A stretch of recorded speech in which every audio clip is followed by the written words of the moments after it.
Hello friends, I'm Ashish Lohia. I welcome you all on behalf of JK Shah classes. Today we are going to discuss question paper of indirect tax of June 23 exams. You must be waiting for this analysis.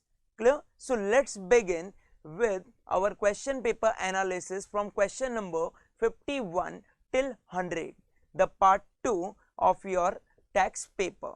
Let's start with question number 51 without wasting much time. Question number 51 क्या था? Which of the following is covered by the term exempt supply under section 247? ये सोचो कहाँ पे था ये? Registration chapter में जब हमने पढ़ा था एग्रीगेट टर्नओवर का डेफिनेशन, तो एग्रीगेट टर्नओवर के डेफिनेशन में we also include exempt supply, और एग्जेम्प्ट सप्लाई के अंदर हमने डिस्कस किया था कि वहां पे 3 तरह के सप्लाई होते हैं. कौन से बेटा? पहला nil rated supply, second supply which is under section 11 which have been exempted, next non taxable supply like your alcoholic liquor and petroleum products. So my correct option is option D, which is all of the above. Perfect. Second, 52. Madan provided legal service as advocate to M&O and company, which fell under reverse charge mechanism. But reverse charge mechanism, तो कहने से यहाँ पे मदन ने service दिया किसको? M&O को. तो बेटा आरसीएम वाला केस है, और आरसीएम में टैक्स हमेशा कौन पे करता है? हमारा रिसिपिएंट. तो कहने से MNO is going to pay the tax under RCM. ठीक है, चलो आगे. Services were rendered on 10th June. Madan issued invoice on 2nd July.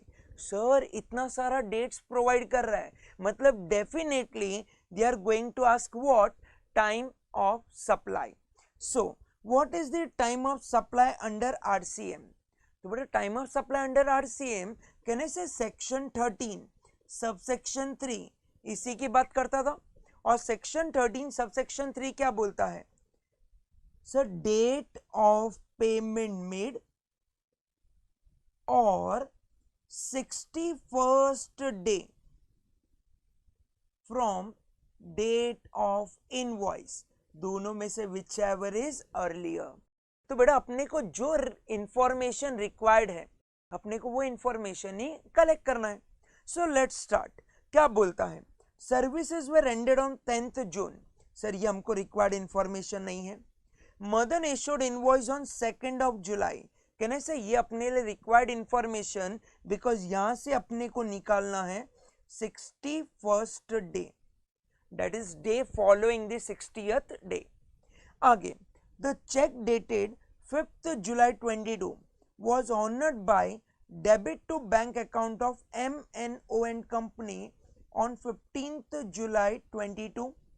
The receipt was recorded in the books of Mr. Madan on 10th of July. एक कहना इससे कि record किसके book में दिखा रहे हैं इन लोग? एक दिखा रहे हैं एमएनओ के पॉइंट ऑफ व्यू से एंड सेकंड मदन. तो कहने से मदन के पॉइंट ऑफ व्यू से तो हमको चेक करना ही नहीं है. तो सब मदन के बुक्स वाला हम क्यों चेक करें? हम तो चेक करेंगे एमएनओ के पॉइंट ऑफ व्यू से, because MNO is the recipient. So कहने से डेट विल बी 15th जुलाई और 61st डे फ्रॉम 2nd जुलाई. तो बेटा 2nd जुलाई से 61st कहीं ना कहीं सितंबर जाने वाला है. तो I know whichever is earlier में I will get the answer 15th July 22. Perfect. Let's proceed. 53. Ram gave a land located in industrial area to ABC and company for lease term of 5 years for a rental of ₹2 lakh per month on 1st April 22. Perfect. Ram is employed in nationalised bank. Sir इससे क्या फर्क पड़ने वाला है? पता नहीं. What would you call the lease of land by Ram to ABC and company? बड़ा राम एक बैंक में एम्प्लॉय है, ठीक है सर, क्या फर्क पड़ता है? राम ने अपना एक प्रॉपर्टी लीज पे दिया. एक कहने से लीज पे दिया मतलब right to use दिया, and right to use is supply of service which is liable to tax. A perfect, that is your 53 का ऑप्शन डी. आगे बढ़ेंगे. 54, Park Limited sent its molds, dies, jigs and fixture on 1st June 2019 to job work for use in the job work given by it. The cost of the molds, dies, jigs and fixture was 3 lakhs and the GST paid was 36,000. The job worker has not returned the molds, dies, jigs, fixture till 31st March 23. बेटा goods गए थे 1 जून 2019 को, कब तक वापस नहीं आए? 31st March 2023. Can I से 3 साल ऑलरेडी कंप्लीट हो गए as per section 19 of the CGST act, जो ITC चैप्टर में है. वो क्या बोलता है? अगर आपने इनपुट्स दिया तो 1 साल में रिटर्न आ जाना चाहिए. अगर आपने कैपिटल गुड्स दिया तो बेटा 3 साल में वापस आ जाना चाहिए, otherwise it will be deemed to be supply. ठीक है. अब इन लोग पूछे how much would be taken as deemed supply, but as per section 19 बेटा एक प्रोवाइजो है. प्रोवाइजो क्या बोलता था? प्रोवाइजो बोलता अगर आपके गुड्स है मोल्ड्स, डाइस, जिग्स, फिक्सचर, ये छोटे छोटे से इक्विपमेंट्स, बेटा अगर ये 3 साल के अंदर वापस नहीं भी आए ना तो भी चलेगा, बिकॉज ये छोटे छोटे से टूल्स, डाइस, ये सब आपके मशीनरी में यूज होने वाले हैं. तो बेटा अगर ये सब गुड्स वापस रिटर्न नहीं भी आए तो भी चलेगा, आपको कोई भी सप्लाई माना नहीं जाएगा. You are not suppose to make any payment of tax. Done? समझा आपको? सो 54 का answer will be a, nil. Question number 55. Boom Limited purchased goods from Zoom Limited for rupees 20 lakhs at various points of time in the month of June 22. Zoom Limited gave the tax invoice for 14 lakhs in the same month. For the balance amount, tax invoice was received by Boom Limited on 20th Jan. What is the maximum time limit of Boom Limited to claim ITC in respect of the purchase made from Zoom Limited? अब ये बोल रहा है कि sir ITC लेने का वो last date क्या है जब तक हमारा रिसिपिएंट ITC ले सकता है, क्योंकि इनको पहले पूरा इनवॉइस नहीं मिला था ना. तो सर क्वेश्चन ये है कि हमको ITC कब मिलेगा? तो बेटा अपना नॉर्मल प्रोविजन है सेक्शन 16 सबसेक्शन 4, जो बोलता है ITC लेने का लास्ट डेट क्या है? 30th November of next financial year और actual date of filing annual return, दोनों में से विचएवर इज अर्लियर. बट इन्होंने ऐसा कोई डेट ऑप्शन में दिया ही नहीं. तो बेटा यहाँ पे एक अजम्पशन था, और अजम्पशन ये था कि 16(4) अप्लाई नहीं करेंगे, हम यहाँ पे अप्लाई करेंगे सेक्शन 18, जो बोलता है कि जो भी आपका डेट ऑफ इनवॉइस रहेगा वहां से 1 साल के अंदर अंदर आपको ITC ले लेना है. तो बेटा आपका इनवॉइस का डेट वाज 20th Jan 23, तो हमको ITC कब तक ले लेना चाहिए? 20th Jan 24 तक. That is within 1 year from the date of invoice. That was the assumption here. Proceeding to question 56.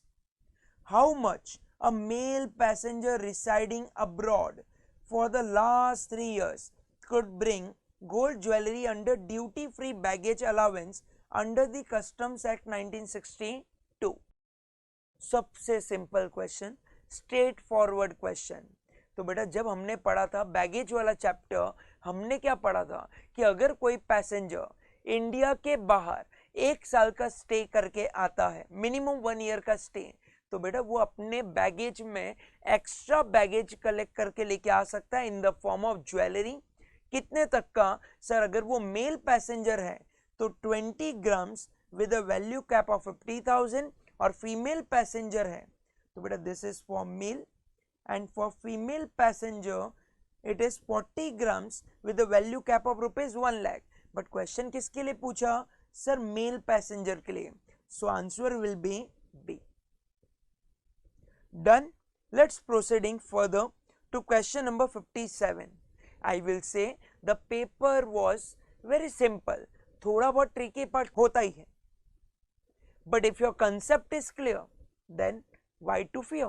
Okay, so proceeding to 57, which of the following will be treated as interstate supply? Sir कौन से transaction को interstate supply बोलेंगे? तो sir देखो ना, हम apply करेंगे section 7 of IGST act. Supplier in Delhi supplies made to USA, ये बेटा कहने से इंडिया के बाहर, जिसको हम बोलते हैं export, and sir export is interstate supply. Done. Second, goods imported by company in Mumbai, beta import, and import is also inter. Next, supply of goods by supplier in Kerala to Chandigarh Union Territory. बेटा हमारा inter में क्या क्या cover था? Transaction between two state, between two union territory, one state and one union territory, that is also inter. And fourth, supplies received in domestic tariff area from a SEZ unit located in Kandla. तो कहने से supply to or from SEZ is also your inter. So my correct option will be option D, that is all of the above, because all the four transactions are inter. Question number 58, Manish of Mumbai, Mumbai मतलब Maharashtra, is engaged in both taxable supply of goods and exempt supply. When should Manish seek registration under GST? ये सबसे पहले तो मुंबई महाराष्ट्र, और अगर person exclusively goods में deal करता है तो कहने से limit will be how much? Limit will B 40 lakhs. ये 40 lakhs में कौन सा सप्लाई आएगा? अरे सर 40 lakhs में एग्रीगेट टर्नओवर आएगा, और एग्रीगेट टर्नओवर के अंदर तो सारे सप्लाई आते हैं। अब वो आपका इंटर हो, इंट्रा हो, एक्सपोर्ट हो, सारा का सारा सप्लाई यहाँ पे कवर हो जाएगा, including exempt supply, including exempt supply. So पहला, when taxable supply exceeds 40 lakhs, बेटा सिर्फ टैक्सेबल की बात कर रहा है। Second, when both taxable and exempt supply together exceeds 40 lakhs, कहने से this is perfect. So my correct option is option B. बाकी देख लो, बोलता है exempt supply 40 lakhs, taxable 20, sir यहाँ पे 20 का लिमिट एप्लीकेबल नहीं होगा, सिंस इट इज महाराष्ट्र और person is dealing in goods, limit will be how much? 40. So correct option is option B. Question number 59, Accent company supplied goods of Y Limited as per the contract for the goods to be supplied. The goods were removed from the warehouse of Accent Company on 20th September. Okay, next, and were delivered to Y Limited on 1st October 22. The invoice was issued on 10th October 22 and the payment was credited to bank account of Accent Company on 20th October 22. Question is, what is the time of supply? Sir time of supply, पहले तो case कौन सा? बेटा goods वाला, और इन्होंने कुछ नहीं बोला, तो we are going to assume normal charge mechanism, that is forward charge mechanism. तो we are going to apply section 12 subsection 2, जो क्या बोलता है? डेट ऑफ इनवॉइस और last date to issue invoice, बेटा दोनों में से विच एवर इज अर्लियर। तो अब से वो डेटा ढूंढो जो जो अपने लिए रिक्वायर्ड है। नाउ सबसे पहले डेट ऑफ इनवॉइस, बेटा invoice was issued on 10th अक्टूबर, तो हमारे पास एक डेट तो आ गया, दैट इज 10th अक्टूबर 22। अब हमको दूसरा क्या चाहिए? Last date to issue invoice. ये कहने से गुड्स इन्वॉल्व मूवमेंट वाला केस है, एक दिन रिमूवल हुआ, एक दिन डिलीवरी हुआ, तो सर गुड्स इन्वॉल्व मूवमेंट, और जब भी हमारे गुड्स में मूवमेंट रहेगा, इनवॉइस कब देने का? ऑन और बिफोर रिमूवल, ऑन और बिफोर रिमूवल। तो बेटा रिमूवल डेट कौन सा दिया है? Sir removal date is 20th September, तो we are going to compare with 20th September 22, so earlier will be 20th September 22, that is your option A. Hope we are going good. Question number 16, Ram and Company sends goods to job worker on 10th August 21 and the value of supply was 4 lakh plus GST 5% thereon. The job worker returned the goods after completing the job work on 5th October. बेटा देखो यहाँ पे कहीं ना कहीं 1 year cross हो गया, क्योंकि गुड्स गए थे 10th अगस्त 21 को और रिटर्न कब आ रहे हैं 5th अक्टूबर 22। तो बेटा कहने से जब पहले हमारे गुड्स गए वो भी डीम सप्लाई बन जाएगा। तो प्रिंसिपल से जॉब वर्कर के पास गया, तो बेटा प्रिंसिपल का सेल जॉब वर्कर का क्या बन गया परचेज, और अब जब जॉब वर्कर से गुड्स वापस आएंगे तो बेटा वो बन जाएगा एक नया सेल। तो जॉब वर्कर के पॉइंट ऑफ व्यू से अब जो गुड्स वापस आएंगे वो होगा आउटवर्ड सप्लाई, और पहले जो गुड्स गया था वो क्या बना इनवर्ड सप्लाई। तो गुड्स रिटर्न कब आए सर, आए 5th अक्टूबर को, वैल्यू कितना 5 lakh excluding GST 5%। Question is how much would be the GST for the goods return by the job worker. तो बेटा कहने से गुड्स के केस में अपने को निकालना पड़ेगा output tax liability minus ITC. Output tax liability कितना आएगा बेटा 5 लाख में वापस आए, तो कहने से 5 लाख का सेलिंग प्राइस उसका 5%, output tax liability will be 25,000। ITC कितना सर, आईटीसी पहले गुड्स कितने पे गए 4 लाख, तो 4 लाख का 5% दैट विल बी 20,000। तो बेटा your net GST payable will be 5,000. Question was assumption based. Done. So we are done with 51 till 60. Proceeding to 61. Mahesh Electronics Limited engage in manufacture of electronic products, gifted one laptop to Suresh, CFO of the company, free of cost on the occasion of Diwali. बेटा gift दिया, और gift का value कितना sir, gift का value more than 50,000, तो कहने से it is supply, it is supply. The regular sale price of the laptop was 72,000 and the cost of laptop was 54,000। Assume the rate of GST is 5%। तो बेटा यहाँ पे हम apply करेंगे रूल नंबर 28। अरे सर क्यों बेटा, transaction between employer and employee, transaction between related party, और ट्रांजेक्शन बिटवीन रिलेटेड पार्टी का आंसर सॉल्यूशन कहां पे दिया, रूल नंबर 28, जो बोलता हम क्या लेंगे open market value. Open market value मतलब the regular price, so regular price will be 72,000, और रेट ऑफ टैक्स कितना सर 5%। तो बेटा 5% अप्लाई करोगे तो you will get answer as 3,600, that is option B. Question number 62. Moria trader engaged in wholesale trade made interstate supply of 8 lakhs without GST in October 22. बेटा यहाँ पे interstate supply है कितने का सर 8 lakhs का, and the GST rate is 12%। तो कहने से आपका आउटपुट टैक्स लाइबिलिटी कितना आएगा सर, हमारा आउटपुट टैक्स लाइबिलिटी आएगा 8 lakhs का 12%, that is 96,000। बट ध्यान में रखना दिस इज आईजीएसटी, ये आईजीएसटी का लाइबिलिटी है। ओके सर, बेटा आईटीजीएसटी कुछ नहीं होता, आईजीएसटी होता है। 40,000, एसजीएसटी 60,000, सीजीएसटी 20,000, ये आपके पास क्रेडिट है। After adjustment of ITC how much would be available in credit ledger, वो तो पूरा आईटीसी यूज करने के बाद कितना एंड में हमारे पास क्रेडिट लेजर में बैलेंस बचेगा, ये आपको बताना है। ठीक है ना। सबसे पहले बड़ा आईटीसी यूज करने का सीक्वेंस क्या था सर, सबसे पहले हम यूज करेंगे आईजीएसटी, सेकंड हम जाएंगे सीजीएसटी, देन थर्ड फाइनली हम जाएंगे एसजीएसटी। तो बेटा सबसे पहले 96,000 में से आईजीएसटी का 40,000 माइनस करेंगे, तो बेटा 40 माइनस किया तो कितना बचा सर 56,000। सेकेंड माइनस करेंगे सीजीएसटी, तो बेटा सीजीएसटी माइनस करोगे 20,000 तो कितना बचेगा सर, बच गया 36,000।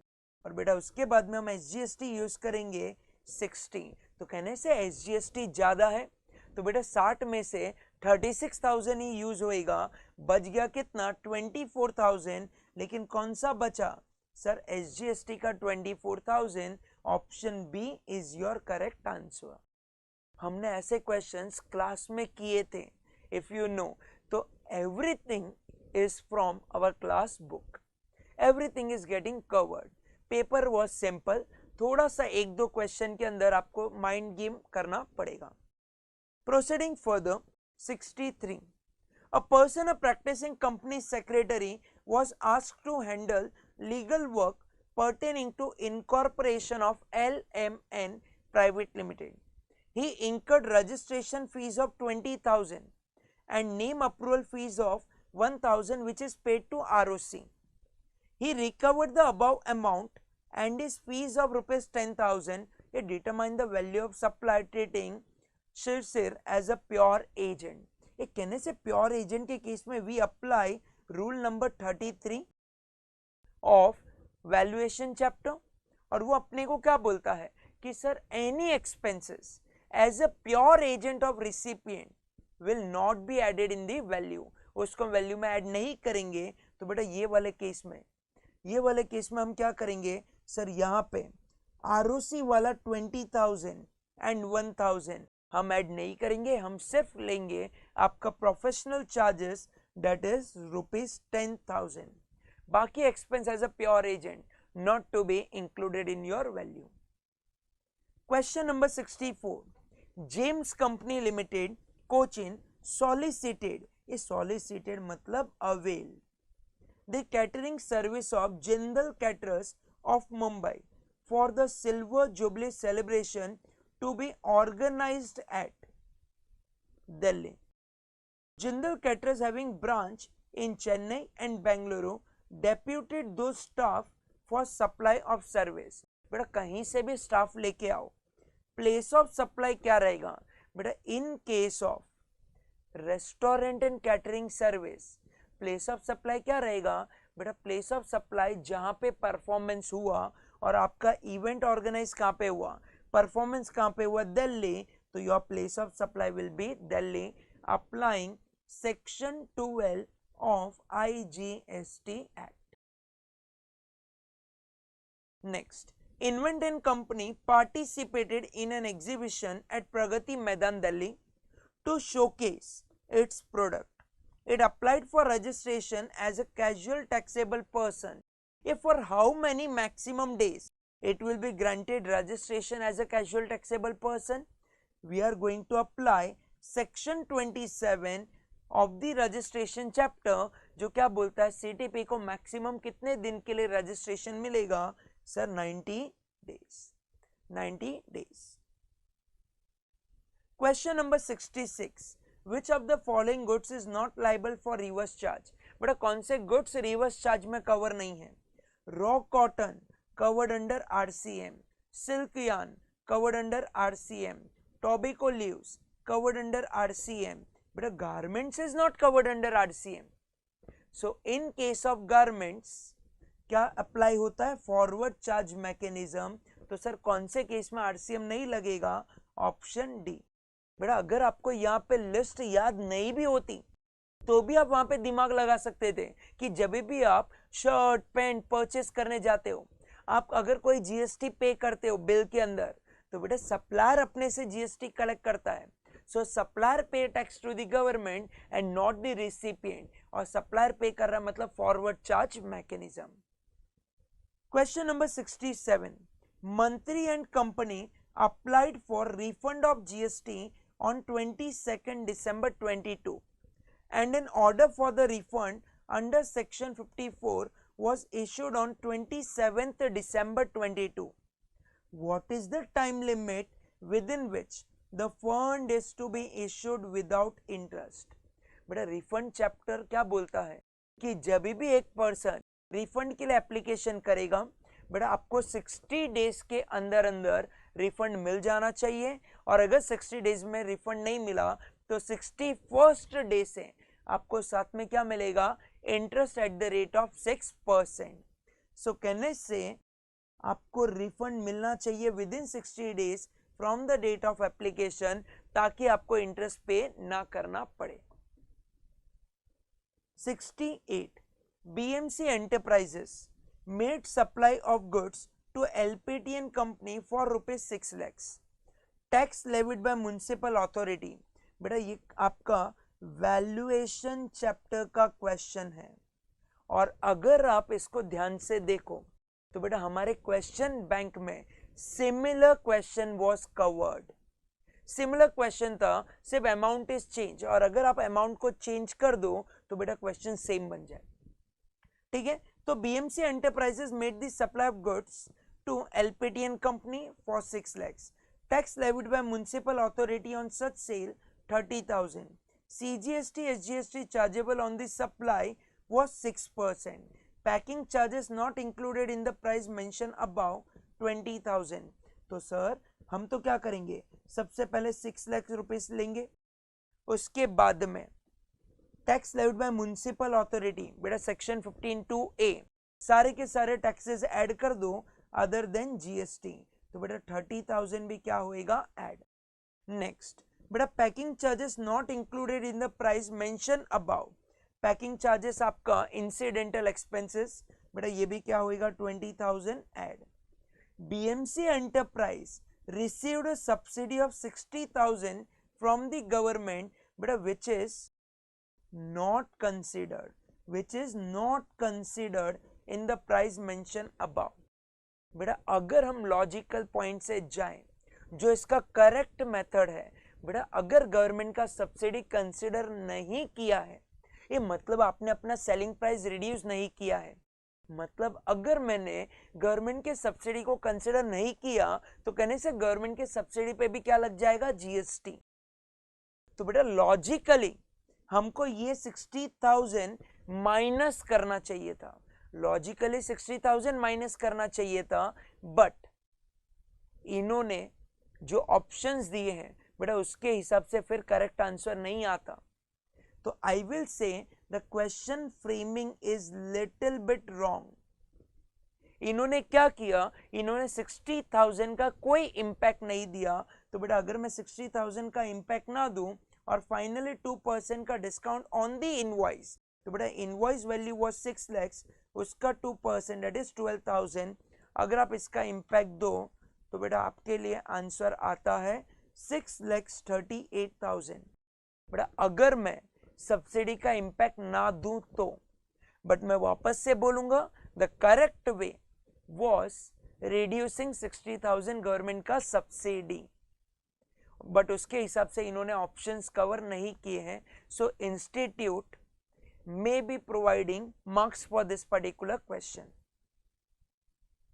आगे, when a tax invoice is not required to be issued, sir tax invoice कब नहीं चाहिए, तो बेटा सेक्शन 31 सबसेक्शन 3 क्लॉज बी क्या बोलता है, वैल्यू अगर 200 रुपए से कम है, रिसिपिएंट अनरजिस्टर्ड है और रिसिपिएंट को इनवॉइस चाहिए भी नहीं, तो बेटा वो केस में आप क्या कर सकते हो, आप एक एक इनवॉइस नहीं दोगे तो भी चलेगा, डे एंड पे आपको देना पड़ता है consolidated tax invoice. Question number 70, a registered dealer under GST obtained supply of goods from another registered dealer. बेटा एक पर्सन खुद रजिस्टर्ड है, परचेज भी रजिस्टर्ड पर्सन से किया है, तो वो केस में he has invoice issued by the supplier, बेटा सप्लायर का दिया हुआ इनवॉइस हो सकता है, correct. Second, invoice issued by the unregistered supplier of goods for which he paid tax under reverse charge, ये भी पॉसिबल है। बेटा हमारे सप्लायर ने हमको इनवॉइस तो दिया बट टैक्स रिसिपिएंट भरेगा, जहां पे रिसिपिएंट बाद में जाके जनरेट करेगा सेल्फ टैक्स इनवॉइस। तीसरा बेटा डेबिट नोट इश्यू किया जा सकता है उसके रिस्पेक्ट में। एंड चौथा रिवाइज्ड इनवॉइस, बेटा अगर मेरा सप्लायर लाइबल हुआ था 30 डेज में अप्लाई किया, तो वो पीरियड जितने टाइम के लिए उसके पास सर्टिफिकेट नहीं था, बेटा उतने पीरियड के लिए उसने बाद में जाके क्या दिया, revised invoice, that is also possible. तो कहने से the correct option is all of the above. Question number 71, Gautam and company has 2,15,000 in electronic credit ledger as on 1st Jan 23. For the month of Jan 23, it has ITC of 60,000, output tax 1,20,000. In the assessment order passed on 15th Jan, it has to pay penalty 40,000, interest 30,000 and fees 5,000. After adjustment of eligible item, how much would be available in its electronic credit ledger?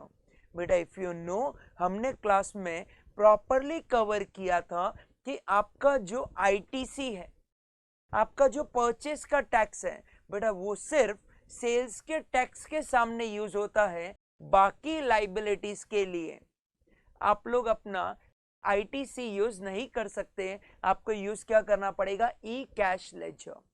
तो कहने से मेरे पास 2,15,000 का opening balance था, नया 60,000 का ITC आया, तो टोटल हो गया 275, जिसमें से हमारी लाइबिलिटी है 1,20,000 की।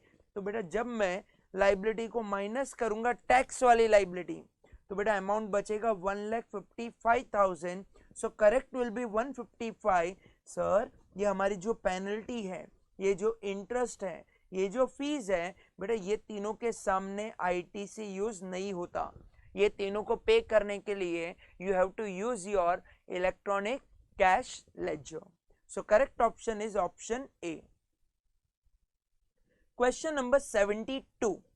PQR Agency of Delhi is engaged in supply of services in relation to booking of tickets for travel by air. During the month of December 22, it had booked tickets for domestic travel aggregating to basic 42 lakhs. How much is the value of supply of PQR Agency for the month of December? बेटा वापस से कौन सा question, valuation वाला। Rule number 32 सब rule 3 जो बोलता है in case of air travel agent, बेटा वैल्यू ऑफ सप्लाई क्या लेंगे, अगर आपका डोमेस्टिक बुकिंग है तो 5% ऑफ द बेसिक फेयर, और अगर आपका इंटरनेशनल बुकिंग है तो 10% ऑफ द बेसिक फेयर। तो कहने से ये डोमेस्टिक बुकिंग था, और अगर आपका डोमेस्टिक बुकिंग है तो बेटा कितना लेंगे, 5% of the basic fair, that is 2,10,000. Question number 73. Sakura and Company is engaged in trade who commenced business on 10th October 21. Its turnover exceeded the limit on 10th March 22, applied for registration on 20th April 22. The registration was granted on 25th April 22. What is the effective date of registration? ये अपना कौन सा provision, sir section 25 subsection 1 read with rules, जो क्या बोलता है बेटा, अगर आप लाइबल हो गए तो बेटा जिस दिन लाइबल होंगे आपको उसके 30 डेज में एप्लीकेशन करना पड़ेगा, और अगर आप 30 डेज में एप्लीकेशन करते हो तो your effective date of registration would be the day you are liable, और अगर आपने एप्लीकेशन 30 दिन के बाद में किया, your effective date will be date of certificate of registration. Clear? तो यहाँ पे चेक करना है, सर हम लाइबल कब हुए थे, हम लाइबल हुए 10th मार्च को, अप्लाई कब किया, 20th अप्रैल को। ये कहने से आपने अप्लाई किया आफ्टर 30 डेज, और अगर आपने 30 दिन के बाद में एप्लीकेशन किया, your effective date of registration would be date of certificate, that is 25th April. That is 25th April. 74. When is the raising of e-invoice mandatory in case of registered person? बेटा आपको e-invoice कब compulsory होगा, straight forward question. बेटा किसी भी financial year में starting from 17-18 अगर आपका टर्नओवर क्रॉस होता है कितना, सर क्रॉस होता है 10 crore in any financial year starting from 2017 से लेके till today, 17-18 से till today। आगे, Ashok Enterprises consisted of 4 partners with equal share. 2 partners retired from the firm on 10th December. Within how many days the change in constitution is to be intimated by filing application electronically in GSTR 14? GSTR 14, GSTR 14 नहीं बेटा, GST REG 14। ठीक है, आगे sir कितने दिन के अंदर अंदर एप्लीकेशन करना पड़ेगा? ये पहली बात तो इन लोग बोल रहे हैं कॉन्स्टिट्यूशन चेंज हो रहा है। अगर कॉन्स्टिट्यूशन चेंज होता है ना तो बेटा वहां पे तो आपको कैंसलेशन करवाना पड़ता है रजिस्ट्रेशन का एज पर सेक्शन 29। बट ठीक है, थोड़ा सा फ्रेमिंग गलत है, but still we are going to say कि जब भी कोई भी चेंजेस आता है बेटा, चेंजेस के केस में हमको एप्लीकेशन करना होता है with in 15 days from the date of change. Within 15 days from the date of change, that is option C. 76. Moon Limited purchase cotton from agriculturist in respect of which it has to pay GST under reverse charge. बड़ा RCM वाला case है और वो भी goods का case है, cotton बोल दिया मतलब goods. It received the goods on 15th April.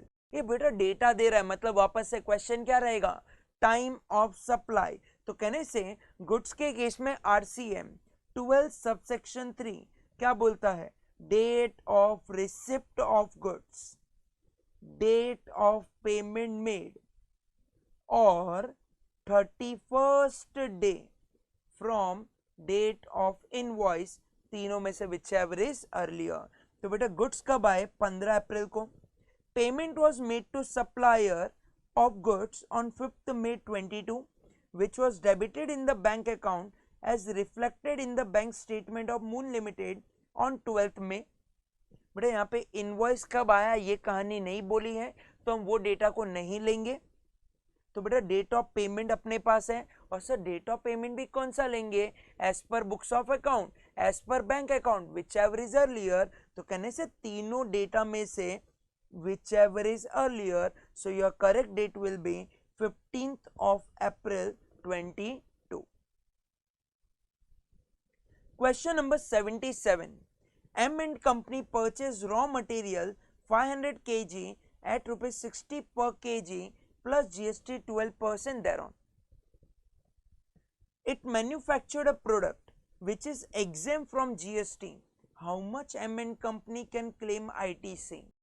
बेटा अगर आपका सेल्स पूरा का पूरा एग्जेम्प्ट है तो बेटा कहने से गवर्नमेंट क्या बोलता है, हमको कुछ नहीं मिल रहा ना तो हम आपको भी कुछ भी नहीं देंगे। तो बेटा अगर आपका outward supplies exempt, you are not going to get any ITC, आपको कोई भी आईटीसी मिलने वाला नहीं है। No means no. Question number 78. A person registered under GST made supply of goods during the financial year 22-23. He wants to know the maximum period within which the recipient must make payment, failing which the ITC would be denied. Can I say they have applied section 16 subsection 2 का proviso, और वो proviso क्या बोलता है कि अगर आपने 180 days में from the date of invoice payment नहीं किया तो बेटा जो भी आपने आईटीसी अवेल किया था वो रिवर्स करना पड़ेगा along with interest at the rate of 18%. So correct option is option D. 79. Manju and Company applied for registration under GST on 20th September 22. The proper officer called for some particular stated in the application for registration. Those clarification sought by the officer was given on 10th October. What is the time limit within which the officer must approve the grant of registration? बेटा if you know, हमने procedure of registration का पूरा एक chart बनाया था, और वो chart क्या बोलता था कि बेटा ऑफिसर को अगर कोई प्रॉब्लम है, उसको कोई इंफॉर्मेशन सही नहीं लग रहा है, तो बेटा वो आपसे क्लैरिफिकेशन मांग सकता है। तो बेटा ऑफिसर आपको क्लैरिफिकेशन का नोटिस देगा, और बेटा क्लैरिफिकेशन के नोटिस के विद इन 7 डेज में आपको क्या करना पड़ता है, उसके लिए रिप्लाई आपको करना पड़ता है रिप्लाई। तो कहने से कब तक एप्लीकेशन आपको करना पड़ेगा, कहने से within 7 working days from the date of receipt of clarification. तो बेटा जिस दिन आपको नोटिस आया क्लैरिफिकेशन का, उसके 7 डेज में आपको रिप्लाई करना पड़ेगा। So correct option is option D. Question number 80. Which of the following is a supply liable for GST? एक कौन से सप्लाई पे GST लगेगा? Supply between two non taxable party. बेटा अनरजिस्टर्ड पर्सन को बेच रहा है, बेटा यहाँ पे कोई जीएसटी नहीं लगेगा। Gift by employer to employ value above 50,000, बेटा 50,000 से ज्यादा, कहने से deem to be supply. Sir ये तो हमारा सप्लाई बन गया, और सप्लाई बन गया मतलब जीएसटी भी लगेगा। चलो और पढ़ते हैं। Gift of motor car by relative to another relative.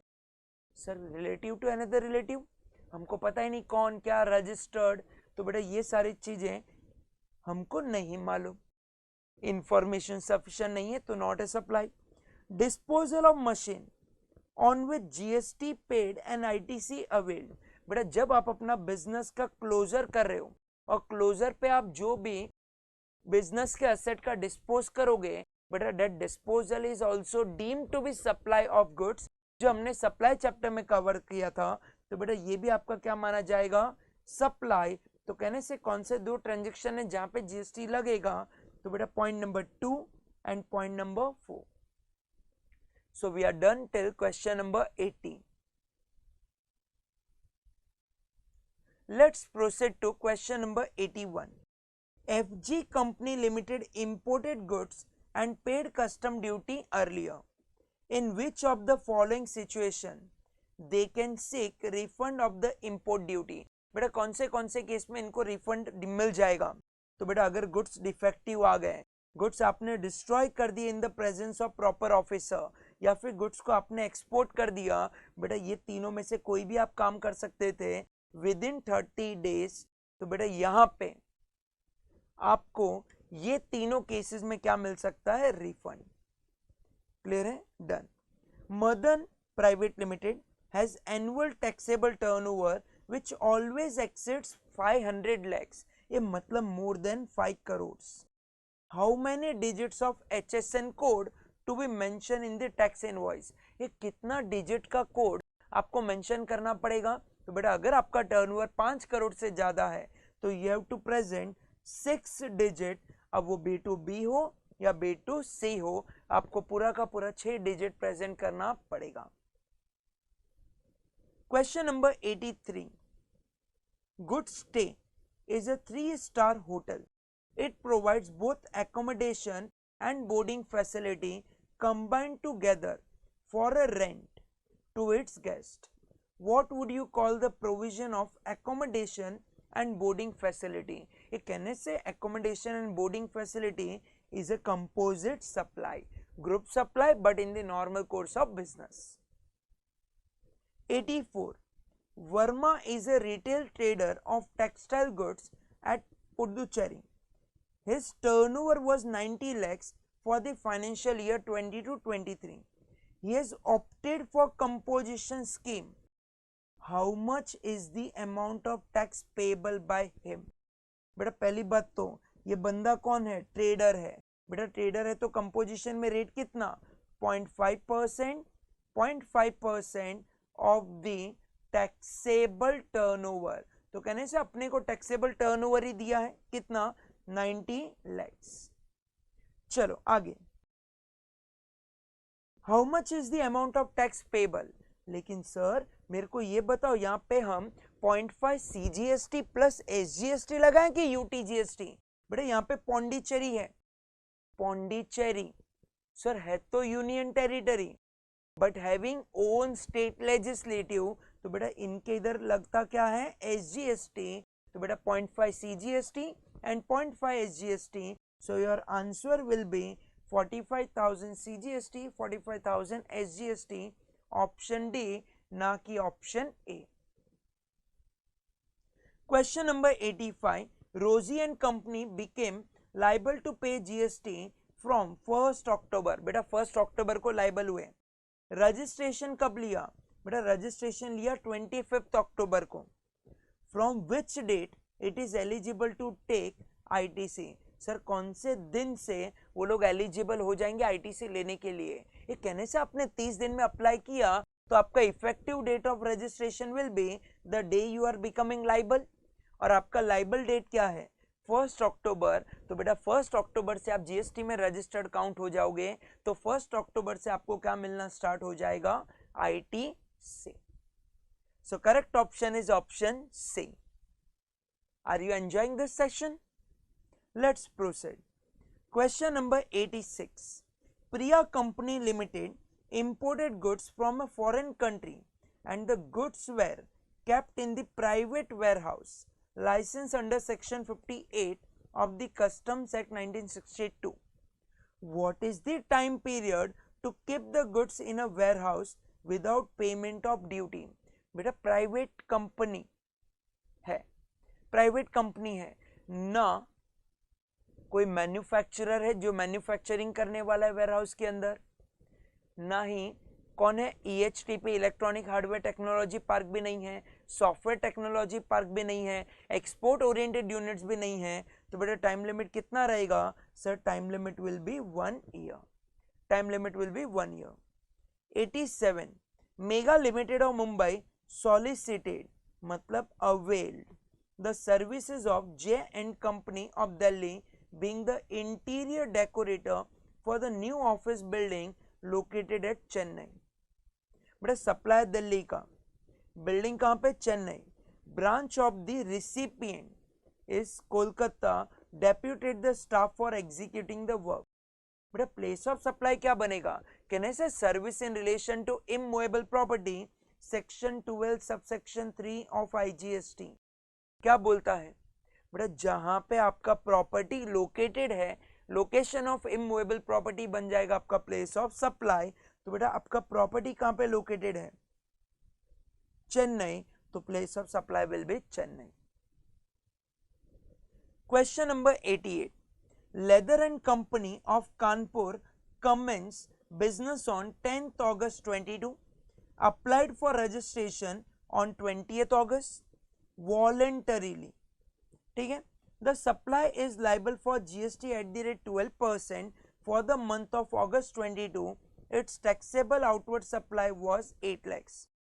How much is the GST payable for August 22 on the assumption that it has ITC of rupees 40,000? बेटा वॉलेंटरी रजिस्ट्रेशन लिया तो क्या हुआ? Once you are registered voluntarily, जितना भी आपका cell रहेगा आपको प्रॉपर टैक्स भरना पड़ेगा और आपको पूरा ITC मिलेगा। तो कहने से हमारा आउटपुट टैक्स लाइबिलिटी कितना आएगा? 8 lakhs का 12% विच विल बी 96,000। बेटा जिसमें से ITC माइनस करेंगे तो net GST payable will be 56,000। This is your question number 88. Let's proceed to question number 89. Vinith acquired machinery for 5 lakhs on 1st July and used it for manufacture of goods being exempt supply. GST paid on machinery was 18%. The goods so manufactured become taxable. बेटा आपका exempt supply क्या बन रहा है? Taxable supply। तो कहने से जब exempt supply में मशीनरी था तब आपने ITC नहीं लिया होगा, लेकिन वही मशीनरी अब जब टैक्सेबल सप्लाई में जाएगा तो आपको पूरा ITC मिलेगा। आपको पूरा क्या मिल जाएगा? ITC। तो बेटा how much could be claim as ITC by Vinit in respect of machinery? तो अपने को यहाँ पे क्या मिलेगा? ITC। ये बट पूरा ITC मिलेगा क्या? नहीं बेटा, जितना टाइम आपने एग्जाम सप्लाई में यूज किया उतने का ITC माइनस कर दो, बचा हुआ ITC क्लेम कर सकते हो। सर कितना माइनस करने का? बेटा 5% पर क्वार्टर। सर कहां से कहां तक? बेटा 1 जुलाई से लेके 31 दिसंबर तक। सर 31 क्यों? बेटा 1 से तो उसका सप्लाई टैक्सेबल हो गया, तो 31 दिसंबर तक एग्जाम था। तो बेटा अपने को कहां से कहां तक? 1 जुलाई से 31 दिसंबर। तो बेटा अपने को क्वार्टर्स काउंट करने पड़ेंगे कि कितने क्वार्टर्स हुए, ठीक है। तो पहला क्वार्टर जुलाई अगस्त सितंबर, जुलाई अगस्त सितंबर कौन सा? 21 का, ठीक है। आगे अक्टूबर नवंबर दिसंबर, Jan Feb March, April May June, July August September, October November December.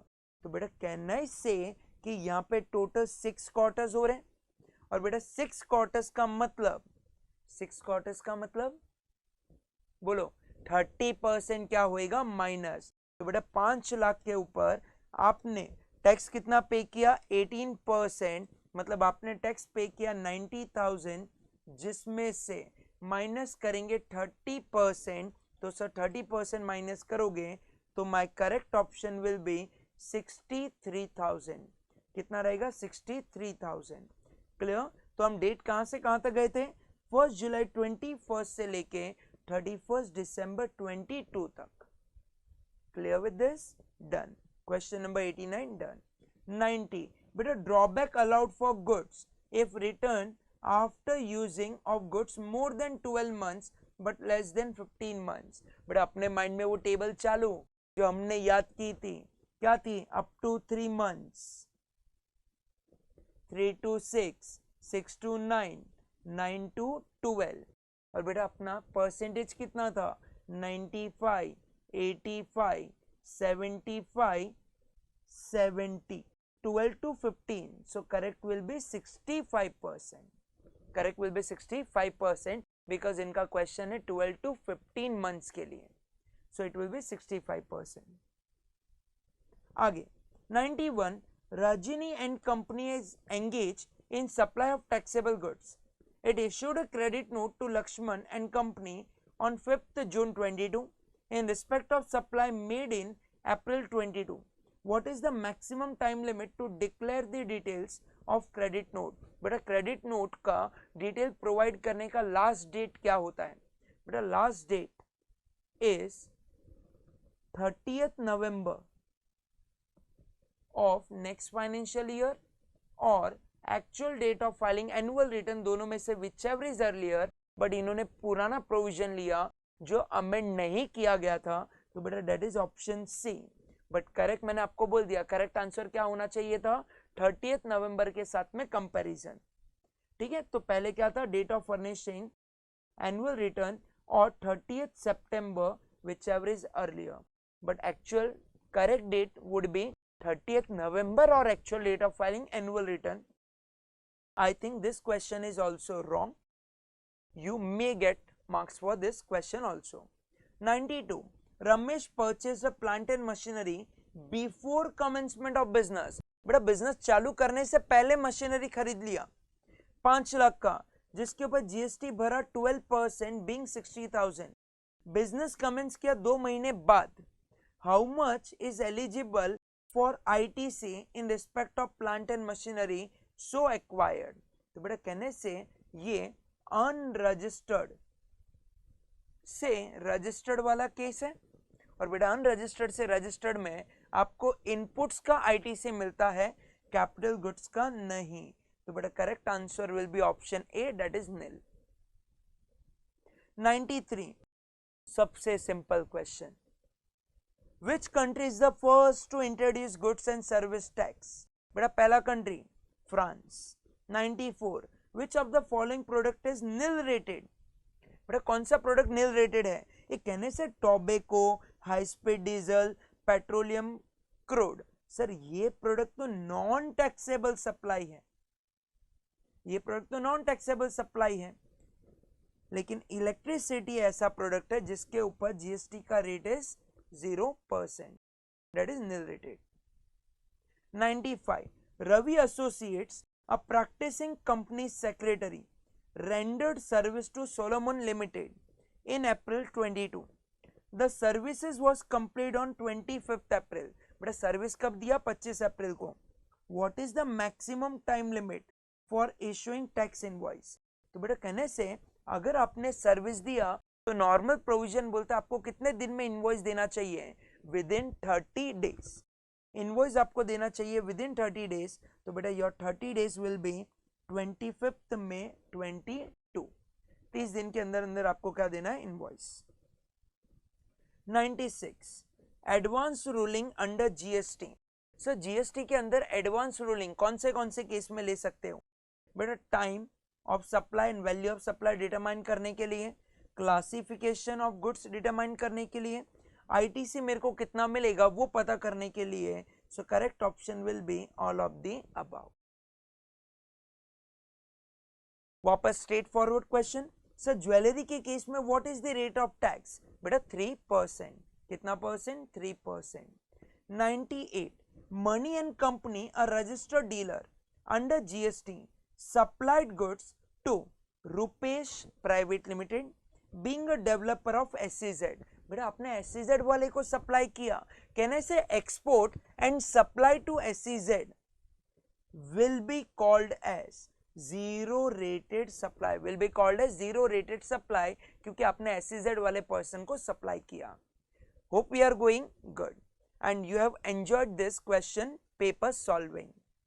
99 MC Private Limited acquired 4 motor cars meant for directors use and for use of the company. The GST paid thereon amounts to 6,20,000. How much of the GST paid is eligible for ITC? बेटा अगर आपने motor car purchase किया directors के लिए, कहने से as per section 17 subsection 5 आपको उसका ITC नहीं मिलता, तो बेटा ITC आपको कितना मिलेगा? nil. And last question, that is question number 100, जो बोलता Mayur hotel in Jaipur opted for composition scheme under GST for the financial year 22-23. Its turnover for the year was 120 lakhs. How much is the amount of GST payable by Mayur Hotel? बेटा hotel के case में rate of GST कितना?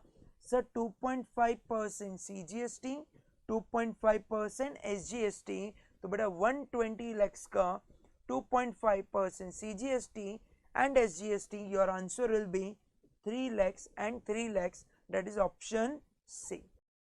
So we are done with question paper solving wala part. Maximum of the questions were straightforward which were from our class book only. कुछ questions ऐसे थे जहाँ पे आपको थोड़ा सा दिमाग लगाना था और वो भी easily achievable था. तो बेटा out of this 50 marks, bare minimum you can achieve 40 to 45 marks. और अगर आप थोड़ा सा दिमाग लगा के solve करते हो, even 50 is possible in this kind of paper. Clear? So I think you must have enjoyed this and we hope you all clear your CS executive exam with the flying colors. Meet you at CS professional level only at JK Shah classes. Done. Thank you so much.